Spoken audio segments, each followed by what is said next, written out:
2 года в Канаде, ребятки, много, мало, не знаю, судите сами, но я считаю, что за эти 2 года мы уже пережили очень многие вещи и даже, можно сказать, что чего-то смогли добиться вот с таким нулем, с которым мы приехали. Вы на канале Около Канады, меня зовут Ирина, и я вот уже 2 года живу в Канаде, идет вот уже счет на больше, чем 2 года. До этого я жила 6 лет в Польше, ну и, конечно же, я сама из Крыма.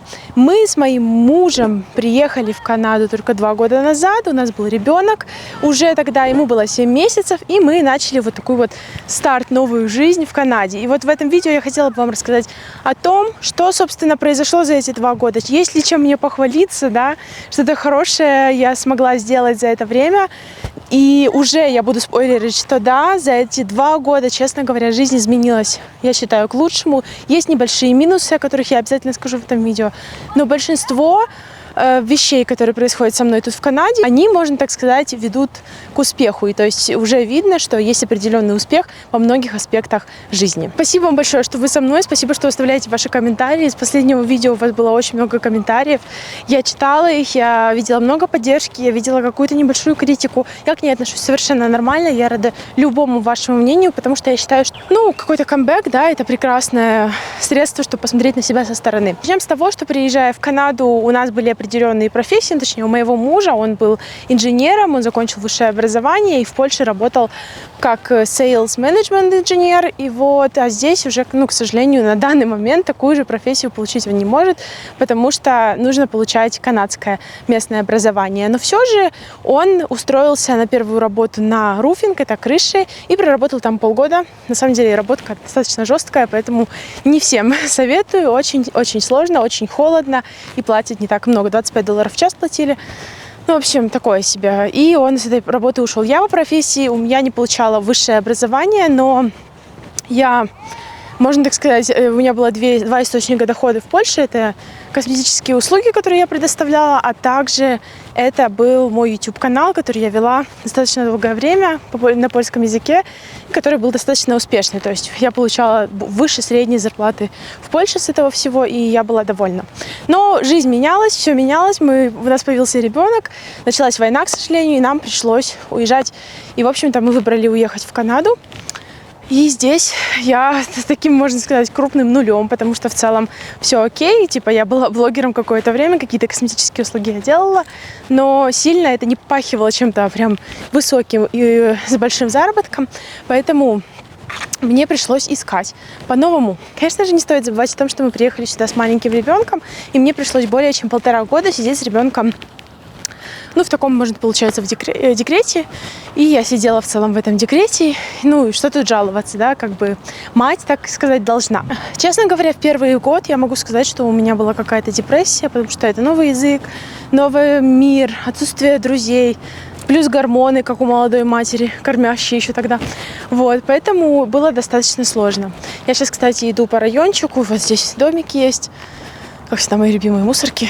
Конечно, где же мне еще ходить, как не возле мусорок? Это просто такие частные дома. Здесь они, это практически центр города, да, но все равно здесь очень много таких домиков. И поэтому первый год у нас был достаточно сложный, тяжелый, и мы с мужем много ссорились, но несмотря на это такое предисловие, да, к тому, я веду, что все прекрасно, да, уже спустя 2 года я могу сказать, что все замечательно, все стало намного лучше, что мы со многими вещами справились, что мы смогли побороть свои какие-то проблемы, языковой порог еще нет, но мы в пути к этому всему. Во всяком случае, я уже не боюсь, например, говорить, что хорошо. Но этот первый год, он был сложный и для меня, и для мужа, я думаю, что и для нашего ребенка, хотя он был совсем маленький. В момент, когда мой ребенок пошел в сад, все стало намного лучше, потому что у меня появилось время на себя, на свою работу. И вот тогда все пошло в гору, потому что я начала заниматься коммерческой фотографией и сейчас, на данный момент, предоставляю свои услуги как фотограф. И зарабатываю, собственно говоря, с этого деньги, да, и строю свой бизнес. И, в общем-то, его масштабирую, и надеюсь, что все будет прекрасно, потому что я планирую открывать студию и делаю все, чтобы это произошло как можно скорее, поэтому я сейчас над этим очень сильно работаю. Но, ребятки, приезжающие в Канаду или планирующие приезжать в Канаду, или те, которые уже в Канаде, но совсем недолго, я могу сказать так.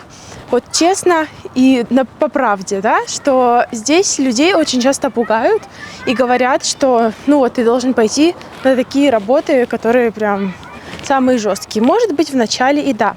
Честно говоря, у каждого своя ситуация. Кто-то приезжает один, кто-то с партнером, да, кто-то занимается своим бизнесом с самого начала, кто-то прокладывает себе какой-то путь, пытается начать с работы трудоустройства, да, а потом уже делать свое. Но даже вот лично я знаю много девушек, которые занимаются, например, клинингом и работают на себя, да.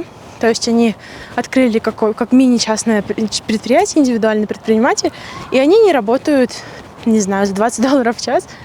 И вот это отличает человека, который хочет что-то делать свое и в целом делает и старается, от человека, который просто приезжает и ноет и говорит: блин, да я не знаю, ни хрена в этой Канаде у меня не получается, какое-то говно тут, а не страна. Но на самом деле Канада — это прекрасная страна с огромными возможностями, только вот их нужно, так сказать, глазками-то своими разглядеть и не бояться их исполнять. Я не знаю, как будет впереди, я не маг, не экстрасенс, да, и у меня пока что идет вот так. Я надеюсь, что будет все идти прекрасно.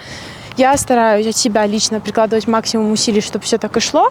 Не знаю, как будет, посмотрим. Но, ребятки, за это время мы, конечно, немножко улучшили свой уровень жизни, потому что вот 2 года я прожила почти в квартире. Я об этом записывала видео в маленькой квартире, в квартире, которая мне была некомфортна. Вот, мне хотелось ее поменять, и в целом, что я сделала, ее поменяла. И это уже был такой шажочек, знаете, что типа жизнь меняется, и можно идти улучшать свое качество жизни. Что мы сделали? Также мы поменяли машины.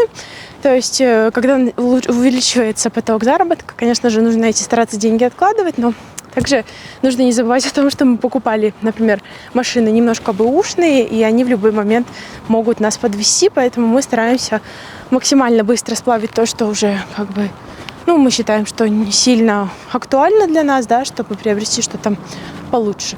Вот, конечно же, деньги теряются на этих машинах, но что уж тут поделаешь, дорогие друзья, вот такие дела. Но приятно, что есть эти возможности, да, и приятно видеть, что не просто идет все хуже, на спад, а наоборот, что есть какой-то прогресс. И вот об этом прогрессе, собственно говоря, в этом видео я и говорю, потому что важно себя, во-первых, хвалить, замечать такие штуки, ну и, конечно же, ими радоваться и делиться, потому что я думаю, что вот эти негативные видео с Канады, где все говорят, как здесь хреново, ну, оно, конечно, может и набирает просмотры, но это неправда. Здесь не хреново. И мне кажется, все начинается вот здесь, отсюда, с этой головки, когда ты сам принимаешь решение, где тебе хреново, а где тебе хорошо. Поэтому очень важно отделять вот это вот мнение других людей от того, что ты думаешь сам и что ты можешь сам. Ну и тысячный раз нельзя сказать про возможности в Канаде. Они огромные, ребятки. Канада огромная страна с большим количеством людей. И здесь на самом деле есть огромное количество, возможность большая, огроменная возможность, чтобы развиваться, чтобы строить свой бизнес, чтобы наслаждаться жизнью. Здесь есть определенные климатические минусы, о которых, я думаю, ну, все прекрасно знают. Но мы должны понимать, что есть что-то, что вот нам нравится, а что-то нам не нравится, ну и как-то стараться прижиться с тем, что нам может не нравиться, да. Я считаю, что минус Канады, вот зима, можно исправить тем, что у тебя есть много денег, ты берешь денежки и в зимние месяца, там пару месяцев проводишь где-нибудь себе там на Кубе или на Гавайях и вообще не паришься. Это все, я надеюсь, в перспективе. Мечтаю, стремлюсь и целюсь, так сказать. Посмотрим. Я думаю, что в жизни ограничения реально стоят только в нашей голове. И нужно максимально стараться. Жизнь у нас одна. У нас куча пчел сейчас. Я читала, что это совершенная норма сейчас, под конец лета. Но они жалятся, постоянные осы. Спасибо вам большое, что посмотрели это видео. Я была так счастлива провести это время с вами. Ребятки, до скорых встреч, до нового видео. Я пойду уже отдыхать. Уже у нас вечереет, уже закат, почти солнышко село. Так что я пошла отдыхать. Ну, а вам желаю прекрасного дня, вечера или ночи. И до скорых встреч. Пока.